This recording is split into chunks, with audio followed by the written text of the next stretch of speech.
Télé 50, simplement congolais.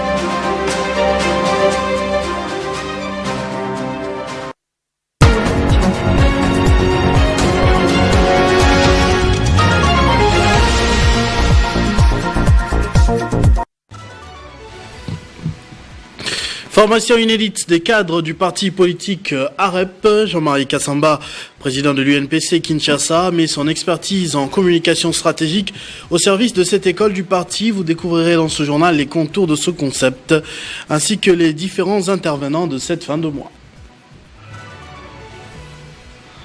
En sécurité, le territoire de Mambasa en Ituri a connu en mars 2026 une recrudescence des violences attribuées aux forces démocratiques alliées. Bilan, des dizaines de morts, des enlèvements massifs et plus de 60 000 personnes déplacées.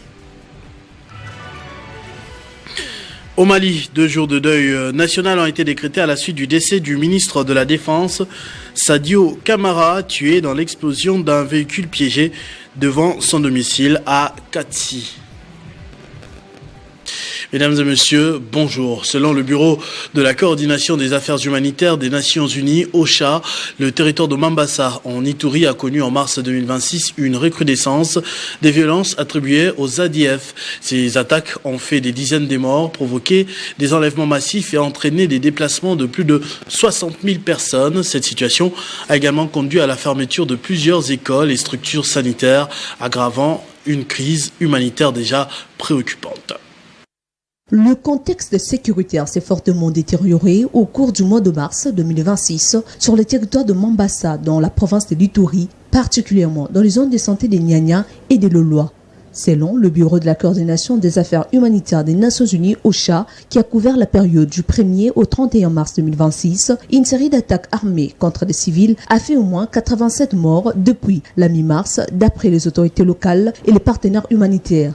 D'après ces rapports, plus de 390 personnes, dont des femmes et des enfants, auraient également été enlevées. Ces violences ont également entraîné la fermeture d'au moins 23 écoles, affectant plus de 5400 enfants, ainsi que de 9 structures de santé, privant plus de 500 000 personnes d'accès aux soins. La situation humanitaire des déplacés reste particulièrement préoccupante. Lors de la 85e réunion du Conseil de ministres, la ministre d'État en charge des affaires sociales, Eva Zaïba Massoudi, a indiqué que depuis le 12 mars 2026, les populations de Mambasa sont confrontées à des violences extrêmes attribuées aux rebelles de forces démocratiques alliées. Selon elle, l'activisme de ce groupe armé entraîne des conséquences immédiates, notamment l'errance de milliers de déplacés internes, une pression accrue sur les infrastructures d'accueil, en particulier de la ville de Kisangani, ainsi qu'une détérioration générale des conditions de vie. Les besoins humanitaires sont multiples, manque d'abri, insécurité alimentaire, accès limite à l'eau potable et aux soins de santé, sans oublier le risque élevé en matière de protection de personnes vulnérables,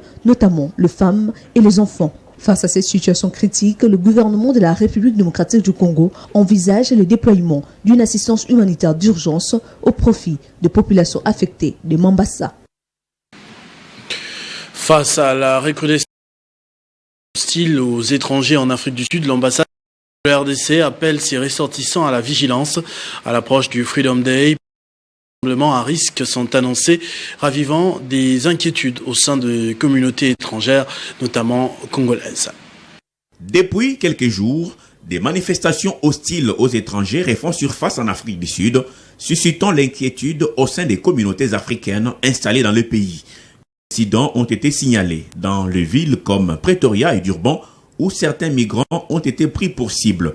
Dans ces contextes, l'ambassade de la République démocratique du Congo a lancé un appel à la prudence à l'endroit de ses ressortissants.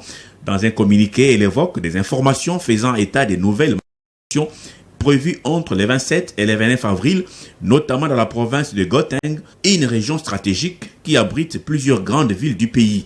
Ces tensions surviennent à l'occasion du Freedom Day, une fête nationale marquant la fin de l'apartheid.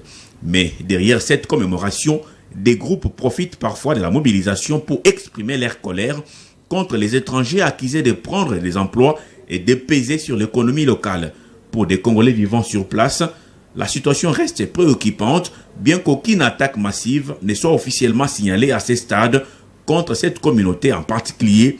Le climat général d'hostilité expose tous les étrangers à des risques. C'est pourquoi les autorités congolaises recommandent d'éviter les attroupements, de limiter les déplacements non essentiels et de rester attentifs aux consignes de sécurité. Les opérateurs économiques congolais sont également invités à adapter leurs activités, voire à suspendre temporairement leur commerce dans des zones sensibles afin de protéger les personnes et les biens. Ces épisodes de violence ne sont pas nouveaux. Depuis plusieurs années, l'Afrique du Sud connaît des xénophobies, souvent liées à des difficultés économiques, au chômage élevé et à une forte concurrence dans les secteurs informels. Les autorités sud-africaines continuent de réapparaître dans ces contextes. Plusieurs observateurs estiment que les autorités de la République démocratique du Congo sont appelées à aller au-delà des simples mises en garde en mettant en place des mécanismes concrets pour assurer la protection de leurs ressortissants en Afrique du Sud. Lancée en février 2026, l'école du parti politique AREP, chère à son autorité morale, Guy Luando-Mboyo, poursuit son déploiement avec rigueur. Parmi les intervenants de cette fin de mois, le parti a fait appel à Jean-Marie Kassamba autour des enjeux de communication stratégique. Pour la séance scientifique de ce samedi 25 avril, marquée par la présence du patriarche, le professeur émérite Vundoa Tepe Bako, plusieurs thématiques majeures ont été abordées, l'éthique et la déontologie politique avec le professeur Baende, la question des migrants en provenance des États-Unis avec Jean-Marie Kassamba, ainsi que le débat sur la Constitution avec le professeur Gaspard Gondankoy. Dire non au débat stérile qui fragilise la République et oui à la connaissance utile et aux échanges constructifs, tels les caps fixés par maître Guy Luando-Mboyo, appelant les cadres et militants de l'AREP à capitaliser ces enseignements stratégiques. Ici, nous sommes quoi? Nous sommes quoi ici? Le pouvoir. Serve le plus longtemps possible. Et pour cela, sans commettre la fraude, sans violer les lois de la République, mais utiliser la science. Nous sommes à l'union sacrée de la nation. Vous comprenez que les débats sur la Constitution, ce n'est pas de la manière de le faire en ce moment. Par intelligence. Il ne faut pas y mettre des émotions. Il faut voir l'opposition dans leur rôle. Nous sommes dans notre rôle de faire quoi? S'appuyant sur l'intervention de Gaspard Gondankoy, Guy Luando preuve de maturité politique partout où ils sont appelés à servir. Organisons ces séances pour c'est l'école d'excellence. Excellence par les choix des professeurs, excellence par la qualité des encadreurs, des enseignants et des visiteurs. C'est pas tout le monde, c'est pas tous les jours qu'on peut avoir la visite du patriarche, professeur émérite Vundoa Tepe Bako. Vous devez vous habituer avec ces terminologies parce que faire la politique, ce sont des termes qui vont vous coller à la peau. Dans un, c'est l'arrêté à ministre. Mais il faut que tu comprennes, l'arrêté, ça veut dire rien. Former une élite consciente, compétente et engagée, voilà l'ambition portée par maître Guy Luando-Mboyo à travers l'école. Un investissement stratégique pour une république plus forte, portée par une nouvelle génération prête à servir avec responsabilité.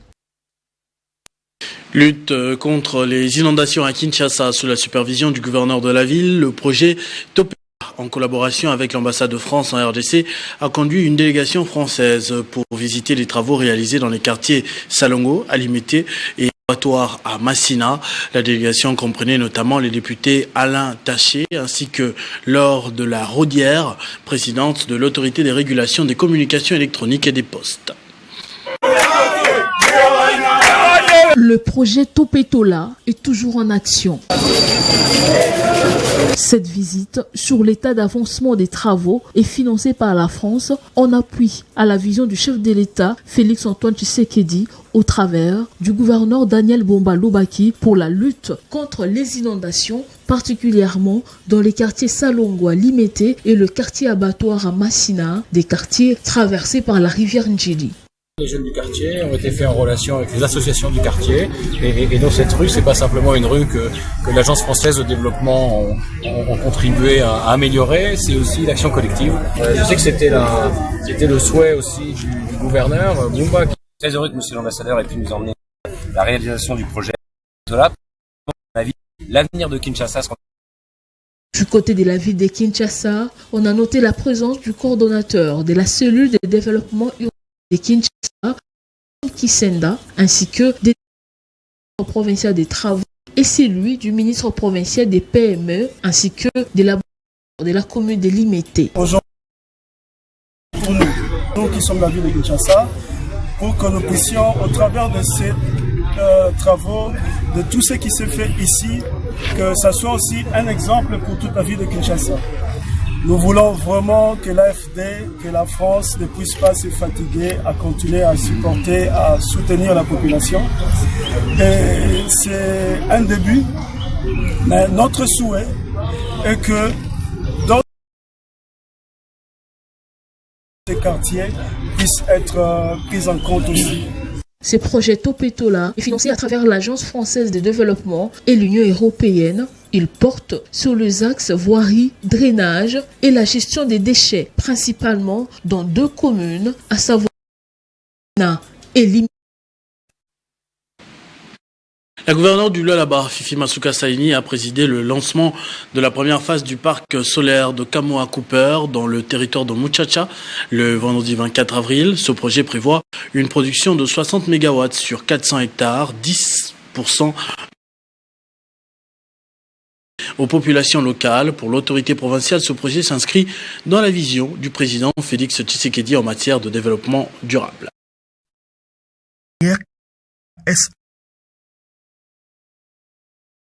La transition énergétique avec la réalisation d'un grand projet en partenariat avec Croatia Boundary Energy et Green World Energy SRL. La cérémonie du lancement officiel de la pose des panneaux solaires et la visite d'inspection du parc solaire est présidée par la gouverneure du Lualaba, Fifi Masuka Saini, le vendredi 24 avril 2026 au site de l'entreprise située dans le secteur des Lulu, territoire des Muchacha, en présence de plusieurs personnalités, dont les vice-gouverneurs Clément Mufundi Tinatskarl, le député national Dédé Moupassa, ainsi que quelques membres du gouvernement provincial et du comité de sécurité.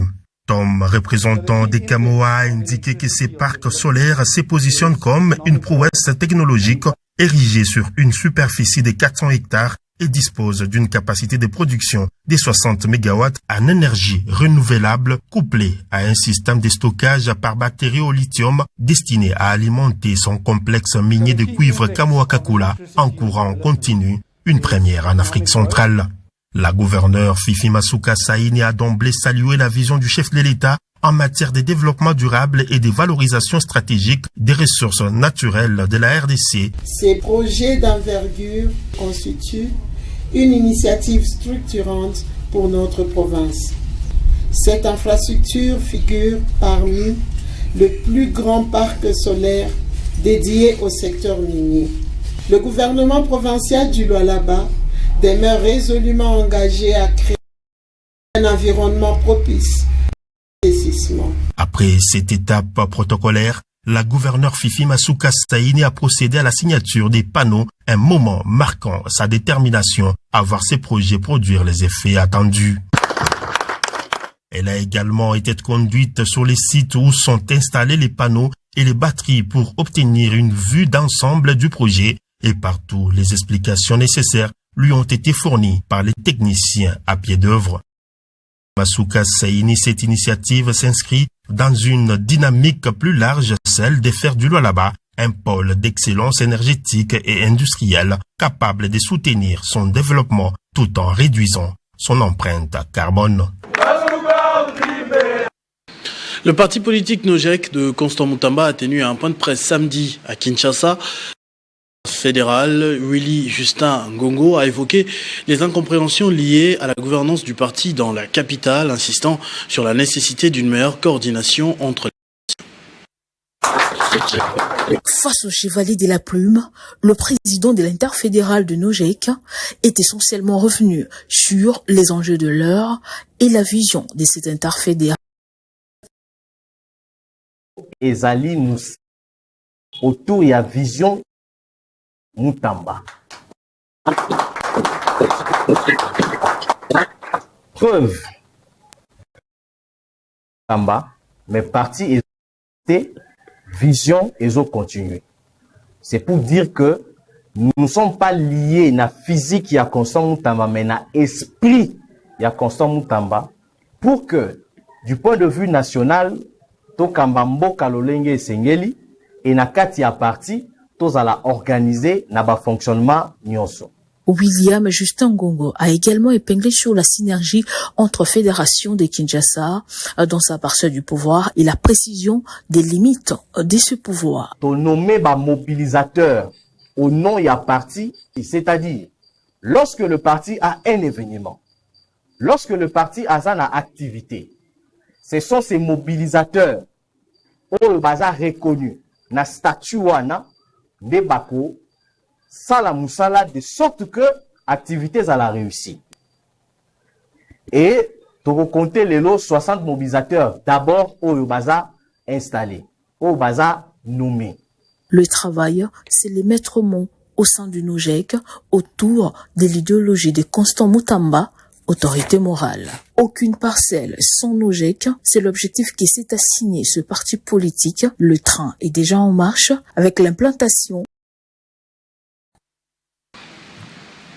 Réunis dimanche à Kinshasa, les imams et cheikhs de la communauté islamique ont remercié le président Félix Tshisekedi pour avoir facilité la création de l'Alliance des patriotes et démocrates musulmans. Ce parti, porté par l'imam Moussa Mondo, a également salué une gouvernance inclusive.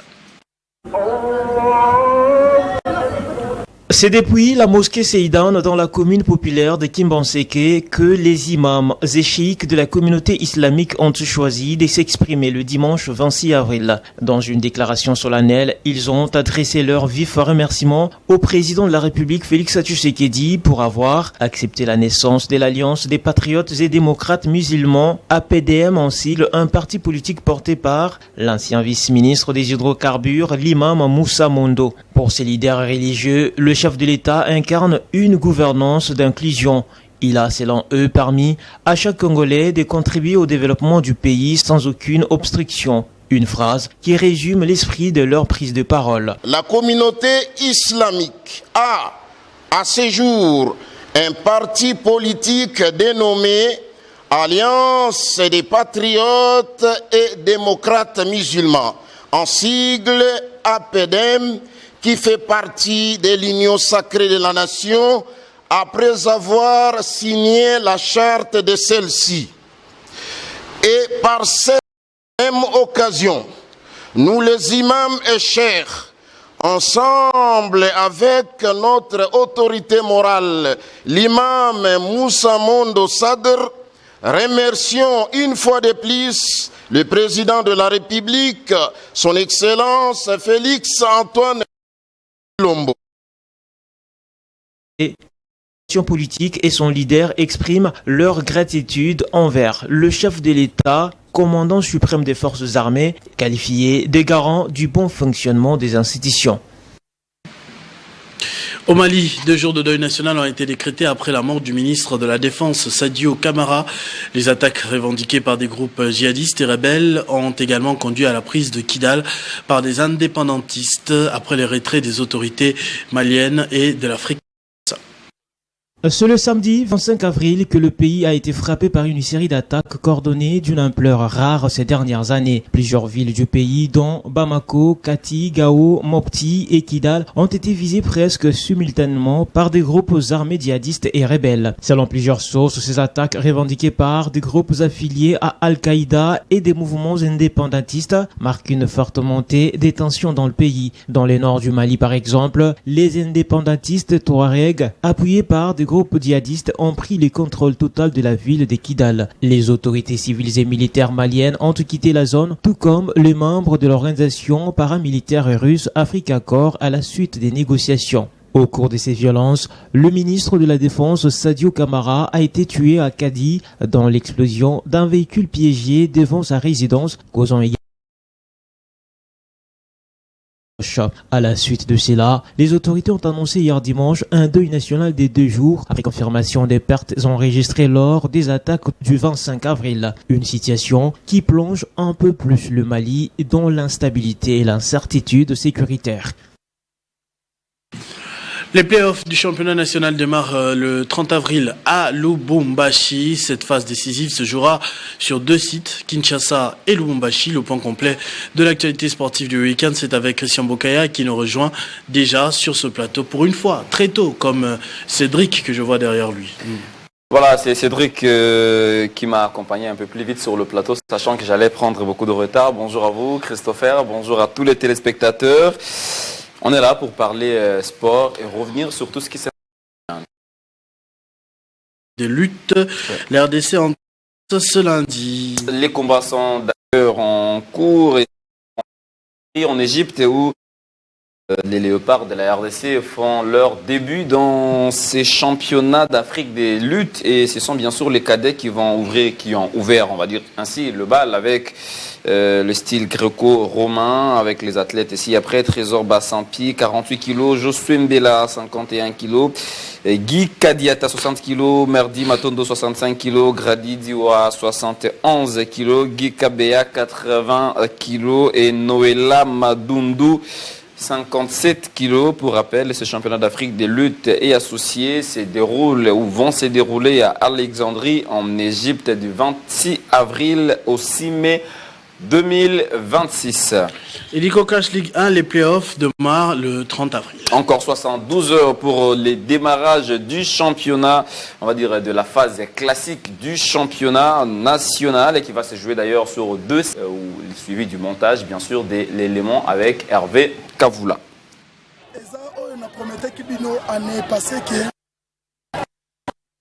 Année 2026, Fondation Anne Martel a quoi les choses na force wana ndenge na lobaki ko objectif ezalaki ya ba tournoi to betiki année passée ezalaki pona to bimesa rugby club Anne Martel. Maintenant les lots na kolobongo zaki loko la sortie officielle ou bien première journée ya rugby Anne Martel abeta match na ya liboso bino moko bomoni ndenge abeti na rugby club casque bleu bomoni ndenge bon c'est que moi je dis chaque journée to pile bango eza ngwana o salami pour la journée. Bon, premièrement pour commencer, je veux d'abord remercier la Ligue, le président et sa suite, la fédération aussi, de leur soutien de près comme de loin, et la fondation qui est le père du club RC Anne Martel, la fondation Anne Martel qui est le père de ce club RC Anne Martel. Je commence d'abord à leur dire merci. Président Cédric, fondé Cédric plutôt, président Kani et la suite de la fondation comme du club. Je leur remercie. Aujourd'hui vraiment ça a été notre première sortie de l'année 2026. Nous sommes le 25 avril. Aujourd'hui pour nous c'est quelque chose de merveilleux je dirais. Nous avons commencé avec les enfants et aujourd'hui ils ont pu jouer avec d'autres personnes et ils ont donné. Ça veut dire que non, nos efforts sont du genre correct, même s'il y a du genre à corriger certaines erreurs sur la technique et autres, on aura à travailler là-dessus. Zambala libosote pour notre béton ou déjà plusieurs fois tout béton mais tout fongoli tout non en 2026 tout béton va tout le monde manda l'accident qui était ce doit donc équipe Bada. Voilà, c'était tout pour le sport. Christian, merci. C'est moi qui vous remercie, Christopher. C'est tout également pour ce journal. Tout de suite, les principaux titres. C'est une élite des cadres du parti de l'UNPC Kinshasa. Au du parti, vous avez suivi dans ce concept.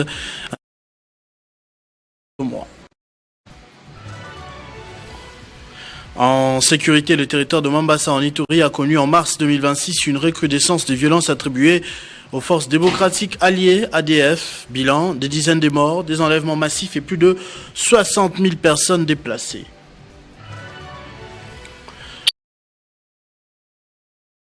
décès du ministre Sadio Camara, tué dans l'explosion d'un véhicule piégé devant son domicile à Kati. À tous et à toutes, merci de votre attention soutenue. Restez fidèles au programme de votre chaîne Télé 50. Vivez heureux, vivez 100 ans, mesdames et